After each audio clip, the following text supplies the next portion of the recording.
All right, here we go. Wee. It's the first time I've ever done that. Lesley's like, how in the hell, with all that I've done in my life and the level of success that I have, how did I end up here in this moment with these two idiots? Yeah, something to think about. That's that right there is going to be an outtake. You talk about it privately, we talk about it publicly. This is the Real Estate Insiders Unfiltered podcast. Welcome again to the Real Estate Insiders Unfiltered podcast. I'm your host, Dwiggy, along with Mr. Robinson. What up, Dwiggy? If you look at the beginning of this pod, Keith looks like a cherry tomato because we were laughing hysterically at some stupid things we always say beforehand.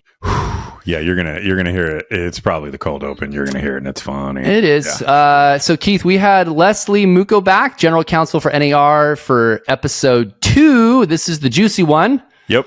They were Tell both everybody. pretty juicy. You got almost 2 hours of what ifs and us digging in between the two podcasts. This one, we dug in specifically on buyer agreements and touring agreements on the buyer agreement front, how to use them, when to use them. We asked her a ton of what if questions. What about this? What about that?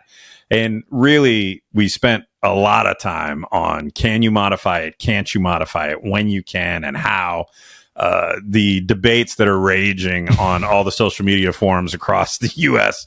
for residential real estate. We got the answer from the person who knows, and we deliver that answer to you.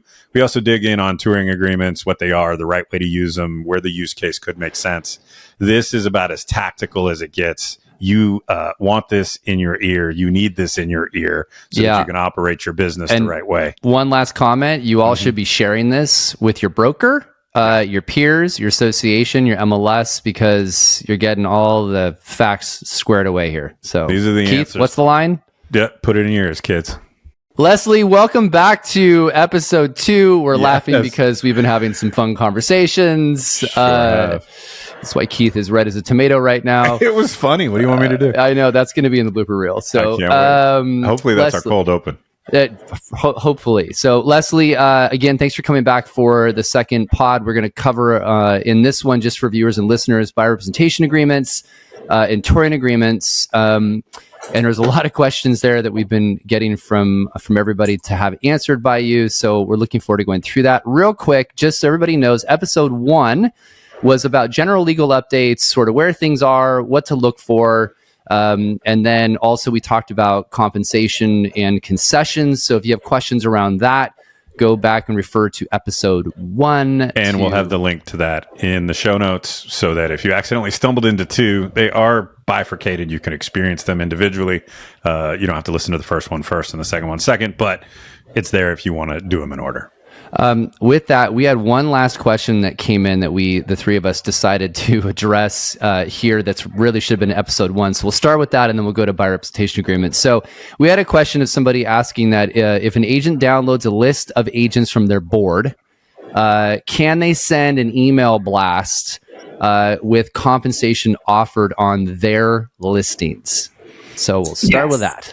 Two-part question, can and should. So maybe give us both those answers. Yeah. So the settlement agreement would not prohibit an agent from gathering listings and sending out to other agents offers of compensations for their listings. So for that broker agent's listings, that would not be prohibited. I think I'll add there that the settlement does not seek to limit how agents market properties, right, for their sellers. And so this is a way that brokers can decide to compete and share and market if they choose to make an offer of compensation. So doing so for your listings on an individual basis to other brokers is okay. Where I think you want to be careful is where you would be doing that amongst competitors, right? Because that was the whole premise and what now is no longer allowed, which is sharing offers of compensation on an MLS, which is sharing amongst competitors. Got it. And in theory, if you sent that out and then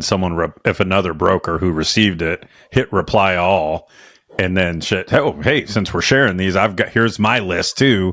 You could very quickly go from no/low risk to high/ you could get in trouble for this risk. So could you? Yes. Should you? I'm not in the habit of telling people normally what they should or shouldn't do unless they're my 12-year-old. But also relevant to before we started. Yes. No, you shouldn't, right? The risk isn't worth the reward. Like there's a bunch Just of other be ways careful. you can communicate this that aren't where you're commingling your information with other folks. Yep, exactly. Okay. All right, perfect. So again, anybody has any questions related to all of those things regarding what you can and can't do around compensation, concessions, general legal updates, go to episode 1. We're going to transition this into where I think a lot of the confusion is. We have a lot of questions we've had sent to us that we're going to address. And we got a short amount of time, so let's start cracking through it. So number 1, first basic question, are agents required to have a buyer sign a written buyer representation agreement before they show any homes to the buyer? Start with that. Sure, that's a good place to start. Yeah. Yes, all licensees who belong to an MLS that opted into the settlement are required to enter into a written buyer agreement with the buyer that they're working with prior to touring a home. Okay. Are there any exceptions? Are there any exceptions? If the requirement is inconsistent with state law where that broker or agent is located, then state law will always govern. It's possible that state law would require that a written buyer agreement be entered into earlier in time prior to the tour. So you should always follow state law when it comes to this. But at a baseline, before touring a home is what's required by the practice change implemented by MLSs. Is it accurate to say then if a state wanted to make it more strict than that earlier in the process than that they could, but no one can make it later than that in the process? At a minimum, it will be prior. Right. So state law can always be stricter. NAR policy can always be stricter. So if your state law requires earlier, follow your state law. If your state law requires or dictates a later point in time, you're going to want to adhere to that practice change and have that written buyer agreement in place prior to touring the home. Right. Okay. And that's to make sure that you're following the terms of the settlement, which we reinforced earlier. If you don't, you open yourself up to potential legal risk then, correct? That's right. Okay. Right. All right. The legal risk being you're not covered by the settlement anymore. Right, correct? Yeah. Right. If Exactly. you aren't acting in good faith with the settlement, then you are no longer covered by the settlement. That's a big risk, right? You're exposing yourself to monster risk. Definitely. Yep. All right. So I've got another sub here. So if compensation for a new construction is being treated as a referral, and there will be no actual agency, are there limitations on modification and timing of a BBA still in place? Yeah. So the written buyer agreement requirement only applies to MLS participants who are working with the buyer. And so the written buyer agreement requirement does not apply when it's a simple referral. Okay. All right. If the property was never shown, what is the latest an agent can complete the BBA? Yeah. So again, I just want to stress this. The written buyer agreement is required prior to touring a home. That can be virtual or physical. So just keep that in mind. You may not have physically entered the property, but if the agent or the buyer or both have entered, then it's triggered. But if nobody ever enters the home and tours, then the settlement practice change wouldn't be triggered. But you'll want to remember any code of ethics obligations you have, specifically under Code of Ethics Article 9, that requires realtors for the protection of all parties to assure whenever possible that all agreements related to real estate transactions are in writing. So you got Code of Ethics, you've got the practice changes, and you've got state law. So you're going to want to navigate all of those obligations in total. But if we're talking strictly about the settlement practice change, it would not be triggered if no one has actually toured a home. Okay. Can I ask a follow-up question? And I'm off script, so please feel free to say, Keith, that's a great question. I'll answer that off air or whatever you want to say. But the only rare use cases I could think of this is if I'm in a second home market or if I work with investors, it's more common to quote unquote buy a house sight unseen. Is there a way to trigger a virtual showing? Like if I go to the house and I'm on FaceTime with a buyer and I'm walking them around the house, that would constitute a virtual showing. Absolutely. Correct? Yeah. You as the agent are physically in the property touring for them or by FaceTime, then you've toured the home, triggering that settlement practice change. So To me, I'm just simplifying this. I know there's idiosyncrasies to this and it's complex, but to me, it's just if you're going to meet with a buyer and start working with them, they should just be signing a buyer rep agreement. That should just be standard practice going forward, right? Right. Just period, end story. We have been advising for years at NAR that our members have written buyer agreements with their clients and customers. And so absolutely, it's a helpful protection, not only for the real estate professional, but also for the consumer. And it gives that opportunity for discussion, transparency, for the agent to articulate their value and for the consumer to understand what they're getting from the agent in that transaction. I'm going to go off sort of script here as well, but in my brain, it also, it removes any potential conversation in my mind about accusations of steering because you met with the client. You laid out your services and agreed to a fee in advance of showing any houses. To me, I'm not a lawyer, but that feels like that's a protection too. It's like we've already met, we agreed to our services and fees, not related to any house, not related to any compensation. Like it seems like a legal protection for the brokerage and agent. Am I wrong? I think you got to one of the underlying purposes or motivation for that written buyer agreement requirement is so that there is an agreement in place prior to taking clients to see homes that you've agreed to a certain compensation level that right. Buyer has agreed to pay you that certain compensation. And so absolutely. Okay.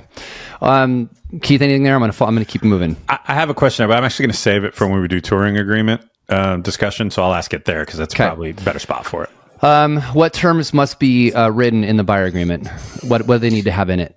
Yeah. So per this, when we're talking about this, we're talking about the settlement practice change, what is required by that practice change. Yeah. So for the written buyer agreement, you have to specifically and conspicuously disclose the amount or rate of compensation that the MLS participant will receive. So what the buyer is agreeing to pay the real estate professional for those services. That amount has to be objectively ascertainable. So a reasonable person has to be able to take that buyer agreement and be able to say, I know how much I have agreed specifically to pay this real estate professional for their services. So it can't be open-ended. It can't be, for example, whatever the buyer broker compensation is being offered. That would not be objectively ascertainable. It also has to include a statement that the MLS participant may not receive compensation from any source that exceeds that amount. So we have that objectively ascertainable amount. It has to include a statement that that real estate professional cannot accept more than what they've agreed to. And it must disclose conspicuously that compensation is negotiable and it's not set by law. Okay, that answered a lot of mine. So you're setting the rate up front. You're agreeing to, and I think everybody needs to remember, focus on the rate too much. You're also outlining your services. You're articulating that value, and then you're setting, this is what I do, and this is what I charge. I had this question come up. Can it be hourly? Yeah, you can agree. The settlement does not dictate any terms beyond what I just told you that need to be in there. So if you want to work hourly, you could set a flat fee, percentage. All of that is up to the real estate professional, the brokerage, to decide what works for their business model and how they want to compete. Okay. Can the agreement be for one home, multiple homes, 1 day, 1 week, 1 month? Yeah. So the settlement does not limit the types of arrangements. Again, going back to that compensation or competition. So however a brokerage wants to compete, they can absolutely do that. They can have an agreement for one home, multiple homes, 1 day, 1 week, 1 month, as long as you have those required provisions in that written buyer agreement. I'm assuming exclusive and non-exclusive is another negotiable term. So same thing. A buyer can enter into a non-exclusive or exclusive. Just to make sure, because I think this has come up a lot, you can't have a range of fees. It has to be specific. Yep, that's right. A range of fees would not meet that objectively ascertainable standard. It cannot be open-ended. So it really needs to be explicit. Can you give us examples of what you can have in it? Like specifics of like what you cannot do is this? Since everyone's trying to figure this out. So we're trying to get the what to do and then like, don't do this too. So yeah. The do's and don'ts. The do's and don'ts. Yeah. That's a little hard because business practices will differ and real estate professionals should be able to compete and be flexible and have optionality on which they can compete to garner new business and attract consumers and clients and customers. But we encourage members to be innovative in meeting their clients' needs, but also abide by the law and MLS policy. And so beyond what we've just discussed, NAR policy does not dictate what type of relationship, the term of the agreement, what services are provided. All of that is how brokers want to compete in the marketplace. Great. And what consumers need. Can I do an analogy and you tell me if this maps? And sometimes mine don't. So be ready to tell me I'm an idiot. I do all the time. Yeah, regularly. Sometimes I won't even say anything. He'll just text me, "You're an idiot," but that's not the point. That's true. So the way I've tried a comparable conversation I've had with agents over the years is like when you're negotiating for repairs, a new roof can mean a lot of different things, right? But 15 grand is always 15 grand. And so the more specificity that you can put into this, right? And I know it's not a perfect analogy because we're talking about an inspection contingency removal versus this buyer rep agreement. But the more you can be specific and take out as much of the mystery as possible, like a range, don't do that. If, I think this is correct. If you buy a resale home, it's X. And if you buy a new home, it's X plus Y. Some of these sorts of things that you should not do. Just think in terms of specificity and the ability for your client to clearly understand what you're going to get paid and how much and by whom. And if the more you align around that as the approach and use that as your gravitational pull, it will answer a lot of these questions for you. Is that a fair mental structure to apply or not really? Yeah, no, it is. And it all comes down to transparency, which I'm sure we talked about in the first episode, and we'll talk about multiple times here. This is your opportunity to sell your services, to demonstrate your value. You want the consumer to understand what they're getting and be specific about what they're getting and to walk away feeling that they know what that value is. So absolutely, the more specific you can be for the consumer, I think, transparency is one of those guiding lights that we have going through this. That's a great lead in for this. What are realtors required to tell the buyer before they sign it specifically? Yeah, so they have to include all the provisions that we just discussed, and those have to be communicated in writing. But additionally, the Code of Ethics, specifically Standard of Practice 1-13, requires that members advise on cooperation, compensation, dual agency, and confidentiality. So use that initial conversation when you're entering into that agreement and you're mapping out what the scope of your engagement is with that consumer to have all of these conversations around what the services and compensation and value that you bring. Okay. All right. Here's the big one. This is one everybody's confused on. Drum roll? Drum roll. And we got a lot of them on this specific topic. So can the agent amend the written buyer agreement? So I'm going to start out by saying that the settlement does not prohibit you from amending your agreement. I know this is a point of confusion for members, lots of questions, but I want to be very explicit. The settlement does not speak to amendments, so it does not prohibit amendments. And so it's hard to really answer in the abstract when an agreement can be amended. It's going to be very fact specific. Okay. And I think here our guiding lights are acting again in good faith. And where an amendment is contemplated, you need to be sure that there is a business justification for that amendment. It should not be simply for the purpose of matching an offer of compensation. There needs to be a business justification. So what does that mean? It could look different, as I said, fact specific, circumstance specific. Did you, for example, contemplate that this was going to take a month, but it ended up taking a year and a half? Did you contemplate viewing one home, but you ended up touring 100 homes? Those are some examples of potential ways that there might be a justification to go back to that buyer and ask them to amend. And with all of this, you have to remember that this is not a unilateral amendment. The buyer would have to agree to that amendment. And in discussing that with the buyer, you want to make sure they understand what you're asking of them and their options when it comes to increasing compensation. We could also be talking about decreasing compensation, right? So you could be going to a buyer and saying you want to amend to lower the compensation. So I think, I'll just end there by saying, make sure you're working in good faith. This is not to circumvent the practice changes. it cannot and should not solely be for the purpose of matching compensation, and consider what the business justification is for that amendment. And then last, state law. You want to know what your state law says about contract enforceability and whether or not that amendment would be enforceable.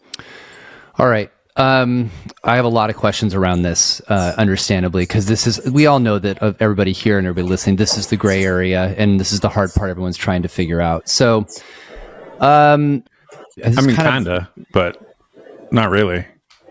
I mean, I get that it is a gray area, but look, you should be meeting with someone, saying what you're going to get paid, and that is what you get paid. And you can go lower if you need to, because that benefits the human being who's trying to buy a house. And you shouldn't go up with some very rare use cases, and we can play with some of those in a minute. But if you go up, you're exposing yourself to risk. Like, go meet with people, tell them what you're worth, tell them your process. They're going to say that's too expensive. Negotiate the best deal that you can for yourself and for the client that makes sense, and then go serve them at the highest level. Right? Like, I get this is complicated, but not really. Like, if you keep the client as your North Star, you act in their best interest, you have conversations with them in and around that.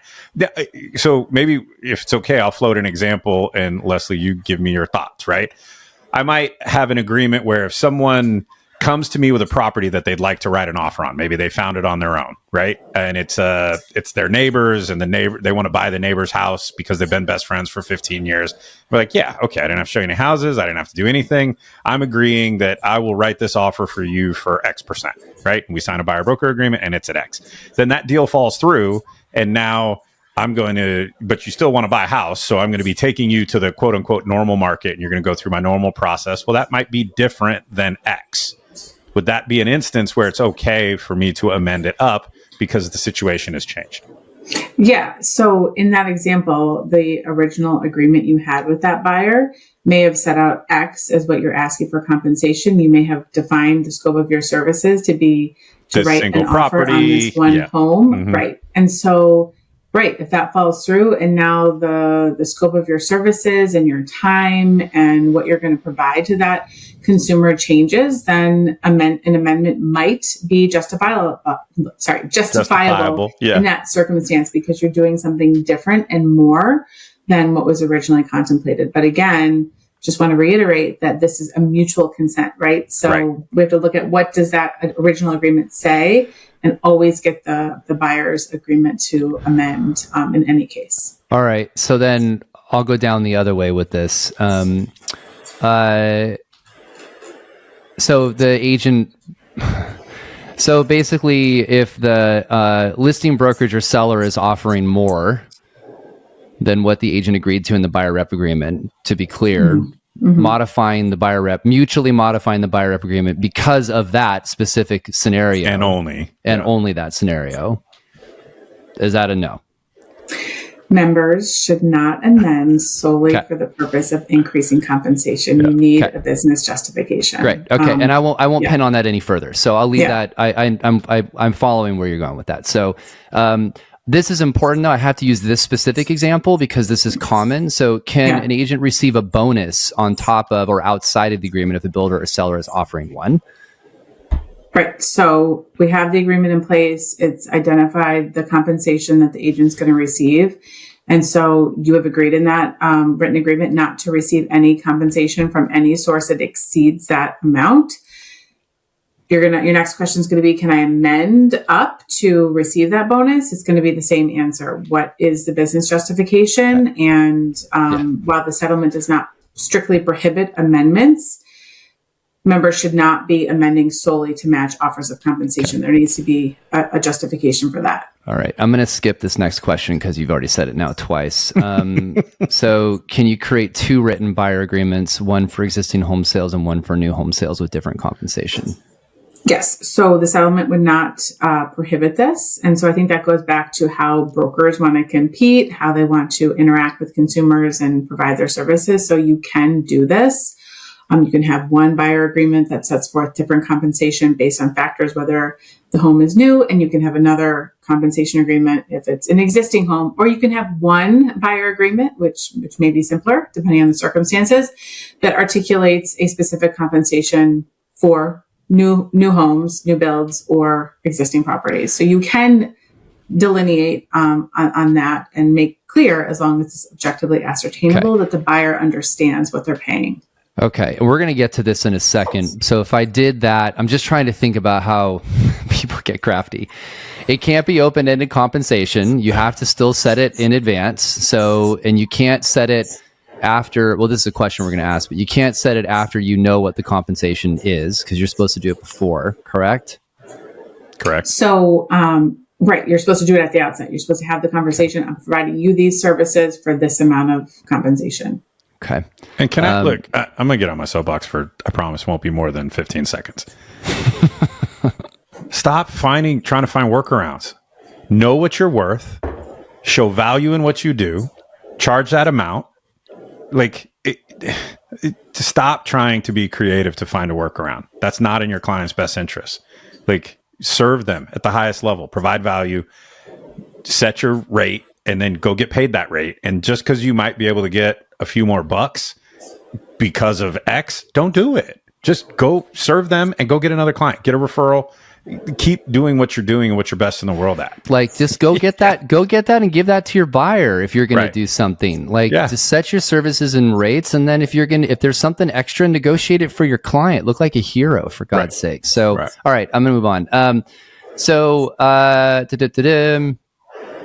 We talked about that. If the buyer goes directly to the listing agent and is an unrepresented buyer, can the listing agent still collect the buyer side of the compensation from either the seller or the buyer if transactional or facilitators are legal in the state? That's a really complex question. Yeah. So I think here, just sort of to simplify it, we've got a listing agent, a listing broker. An unrepresented buyer comes in, goes to the listing broker. They're not working with the listing agent. So now, can the listing agent keep whatever the offer of compensation was going to be to that buyer agent? That's going to depend on what the listing agreement says and what the seller and the listing agent, listing broker negotiated and agreed to in that contract. They're not going to collect anything from the buyer because they're not working with the buyer. If in that transaction, the buyer decides they want services and can get services from the listing broker, listing agent, then they may be able to collect something from the buyer, but that's sort of a different scenario, I think, than what you presented. I would hope that if somebody was doing this, whatever. Go ahead and finish. No, I'm just worried that there's this idea of, cooperative compensation, and then if there isn't a buyer, they're unrepresented, then they get to keep all of that amount when the seller understood it as sharing. I just worry we're getting into something there, but I get to your point though. Yeah, I mean, that's something that the listing broker can talk about with the seller, right? What happens in a scenario where there's no agent on the other side of the transaction? What happens to that differential? Yeah, that should be addressed by the seller. And usually they do, right? Usually in a listing presentation, if I have a buyer who comes along, are you comfortable with it? If I represent both, and if I do, I'll do it instead of X, I'll do it for Y. That's pretty common conversation. All right. Can you share the written buyer agreement with the listing agent if asked to confirm the amount of money the buyer agreed to pay their agent? We kind of talked about this in the previous one. Yeah, we did. Yeah, you should not. That's a confidential agreement. There's very sensitive information in there that's material to the negotiation process. So you shouldn't be sharing your agreements with competitors. I've heard that title is asking for that in some states to verify amounts to be paid. I'm assuming that's okay if the states are requiring that? Yeah, if a state requires, right. This is subject. There are some states I am tangentially aware that may require disclosure of these agreements. And so again, you should always follow your state law. And so if state law dictates that it be shared, then yes, but I imagine that will be later on in the process after the negotiation has taken place. So you're not disadvantaging the two parties. You're already in contract at that point. Yeah. And settlement service is just a clearinghouse for all the paper and all the money. So it makes more sense that you could send it to them versus at the offer writing process. So this is a question that I had. It's kind of the same thing, but I'm just going to ask it anyway. So an agent submits an offer with commission included, and the listing agent requests a copy of the agent's BBA before presenting the offer to the seller. Is the agent required to provide the BBA to the listing agent? It's the same thing. Yep. Yeah, it's the same thing. Okay. And right. All right.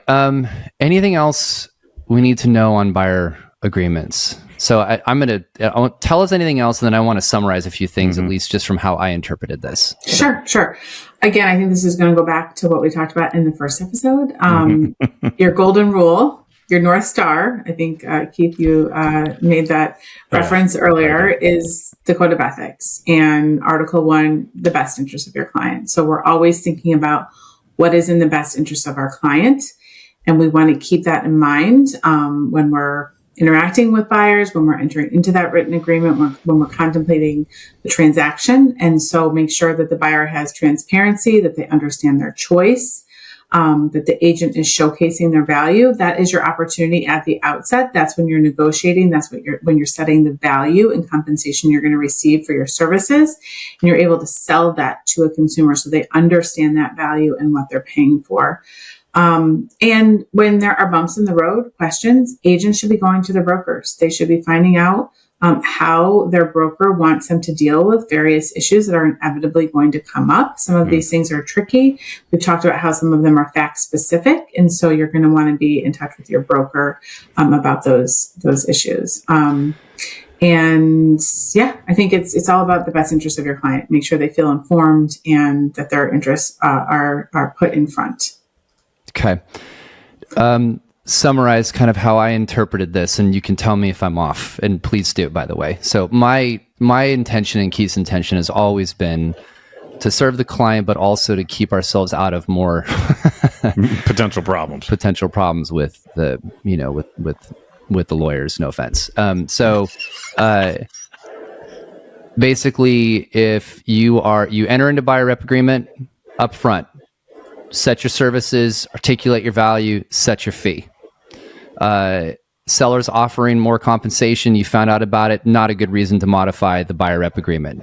That's like on the do not go list. If you have a specific business use case, which you should be talking to your broker about to making sure that it is legit, and if you're not even getting the answer you want, maybe even go into legal hotline to ask the question, I'm assuming is another direction to go. Yeah. Talk to your legal hotline, talk to your legal counsel. Absolutely. Okay. To do it. But the general practice should be set your services, set your fee, go with that. Stay out of hot water with these sort of, gray areas on things. I want to ask this question. If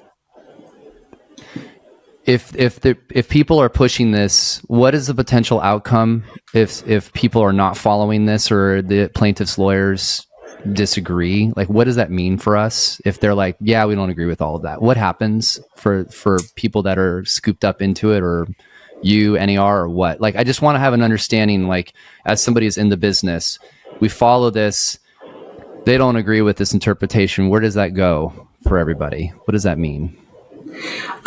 So I hope I'm understanding your question. So we need to implement and adhere to the practice changes in good faith. And so I have, and NAR has articulated what that settlement agreement says, what it prohibits and what it allows, very specifically.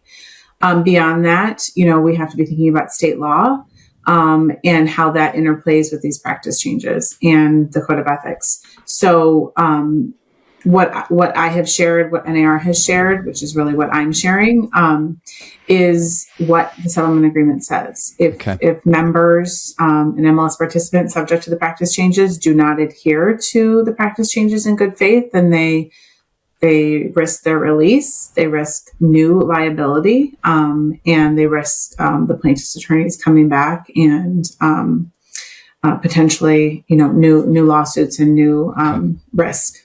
I'm just trying to emphasize this from a perspective of helping everybody understand that it's just getting down to understanding the practice changes, going with those in a conservative way is the smartest decision, and just move forward with your business. So It's kind of what I was trying to. Yeah, we have to implement and adhere to the practice changes in good faith. I think, Keith, you made the point. We're not looking for creative ways to get around them, how to skirt them, how to game the system. No. The practice changes are what the practice changes are, and you need to implement them in good faith.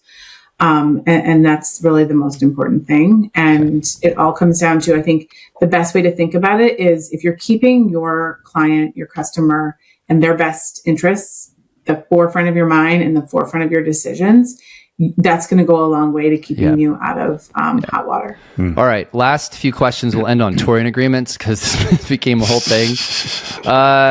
So let's just start at the top. Can agents use touring agreements instead of written buyer agreements? We'll start there.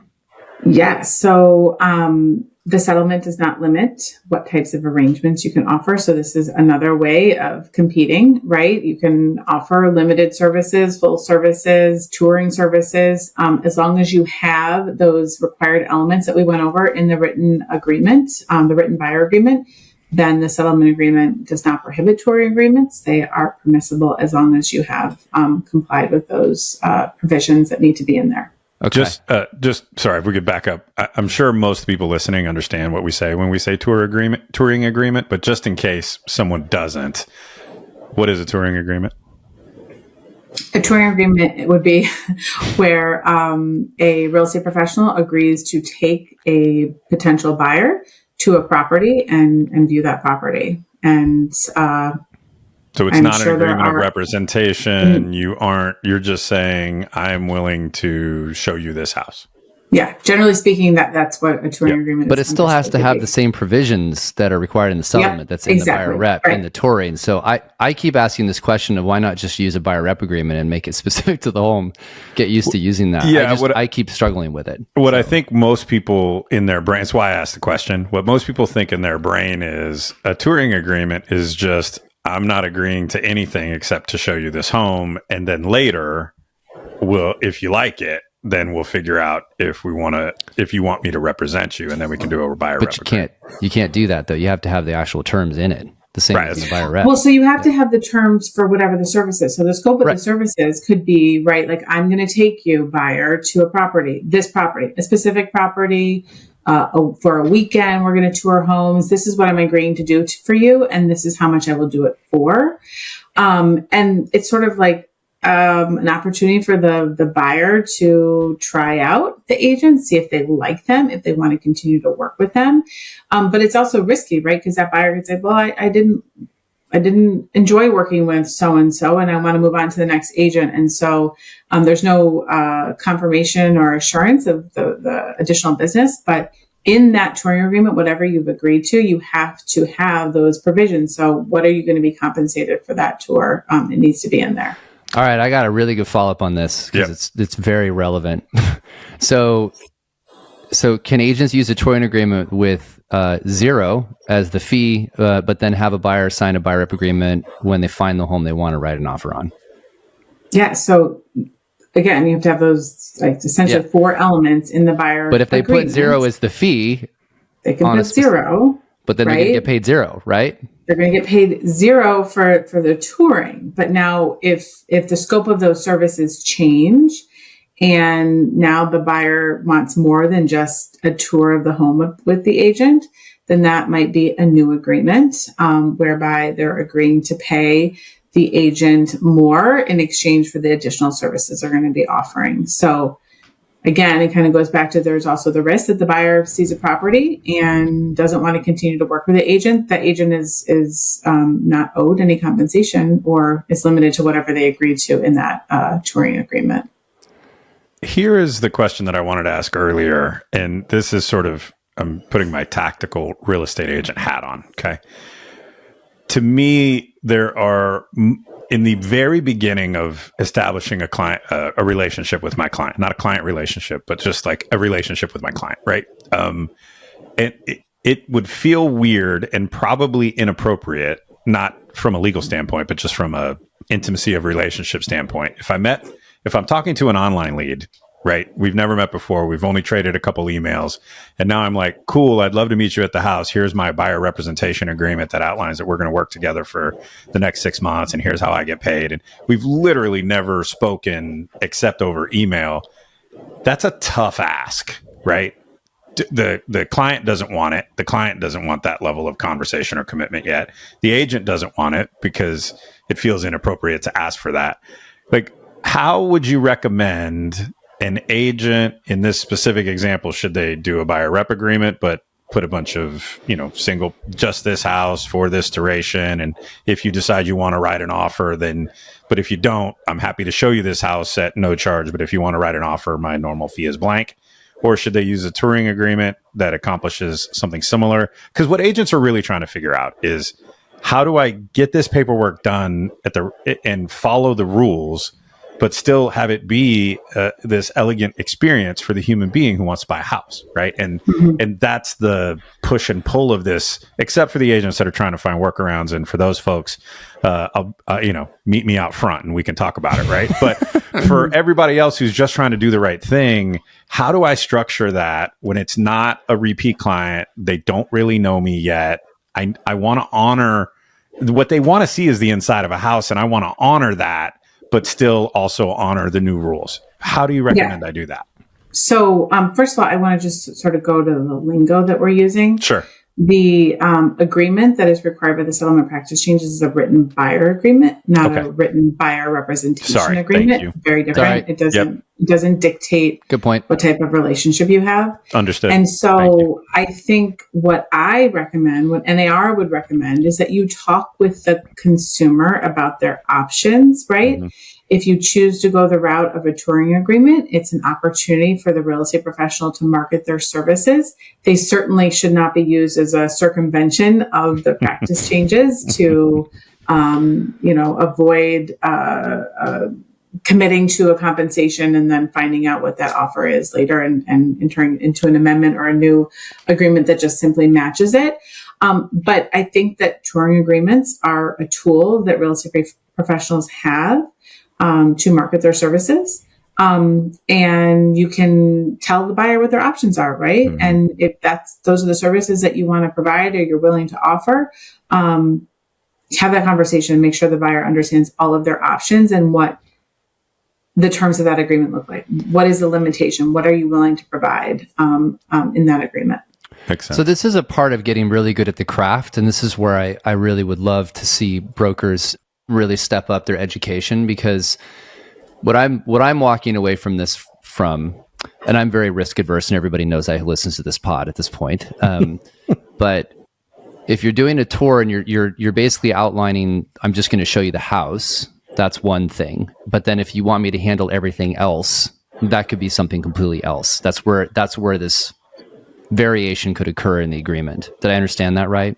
Mm-hmm. Yeah, okay. Absolutely. So it's getting very specific in these scenarios and understanding what they are so that you're following the rules, but then also making sure that you're not doing something that's going to get you in hot water. What I've been talking, Keith and I debate this all the time. This has nothing to do with you, Lesley, but we debate this all the time I'm just like, get really good at using your buyer rep agreement and just make it specific to this particular property and just get really comfortable with that, because that's the document you really want everybody under anyway.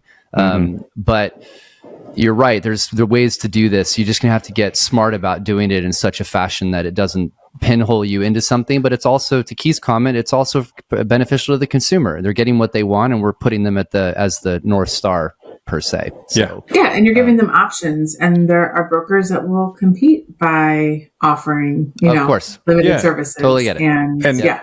And you didn't look, if you're an agent who's listening, you didn't get into this business because you love paperwork. Right? That's not why you got into this business.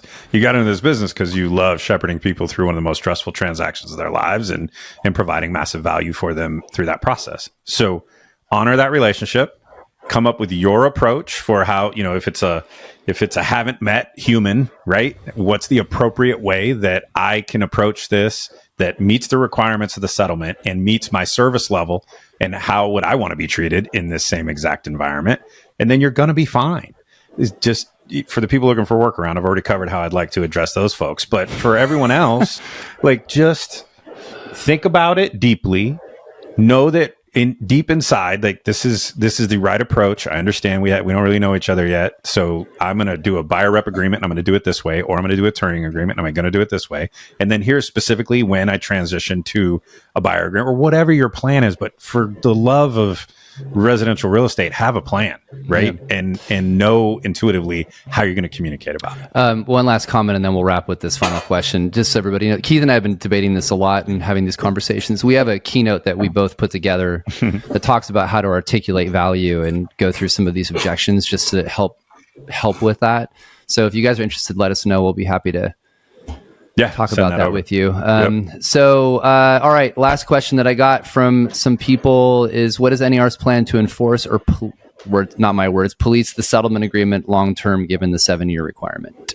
Yeah, so the 7-year requirement is the time frame in which NAR agreed to maintain the settlement practice changes. Okay. But NAR does not enforce the MLS rules or these practice changes. It's the MLSs that do and will continue to enforce the settlement practice changes because they've agreed to them as an opt-in into the settlement. So they have that obligation. Okay. But I was going to ask a follow-up of after 7 years, but we'll have that question in year 6. I will see you back in we'll 6 book years. it right now. Yes, let's book it right I will be bald like Keith, so I may not be here at this point. All right, Lesley, is there anything else you want to tell us or the viewers and listeners before we wrap up? Anything else we missed? No, I think we've covered a lot. I appreciate the opportunity to be on here and answer these challenging questions, and appreciate our members as they navigate these changes and help consumers navigate these changes. And I'll just end with another plug for Facts.realtor. That really is your source, another true north for you of where you can get the latest and accurate fact-based guidance about the settlement and the practice changes. We appreciate that. And again, if you guys are interested in having a keynote by Keith or I on some of the how to do these things, let us know. Our emails are on the website, Real Estate Insiders Unfiltered. With that being said, Lesley, we really appreciate you being here. We've got a 2-part episode. Again, reminder, there's part 1 and part 2. This is part 2. And if you guys have any questions, of course, reach out. We'll put links to all the stuff in the show notes. We hope that clarifies a bunch for everyone. And Keith and I would like to never have a podcast again talking about this lawsuit and settlement. I think you might. I wouldn't. No, I'm actually so over it. Like I'd like to be known about something else now. So. Yeah. But Lesley, thank you for, and I mean this as a compliment, but it may not sound like one, but, sometimes you get an attorney and ask them how you're supposed to talk about something and you get a bunch of gobbledygook. You've given us really clear, definitive, decisive approaches, which I think is what the industry is really looking for. And so thank you for that. You're welcome. Thank you. Thank you for having me. Thanks for the opportunity. Of course. We'll have you back soon. All right. Hopefully don't forget to like and subscribe, kids. Don't forget to like and subscribe. All right. See ya. Bye. Thanks for joining us on the podcast. Hit that subscribe button. Trust us, it's the best thing any of us will accomplish today.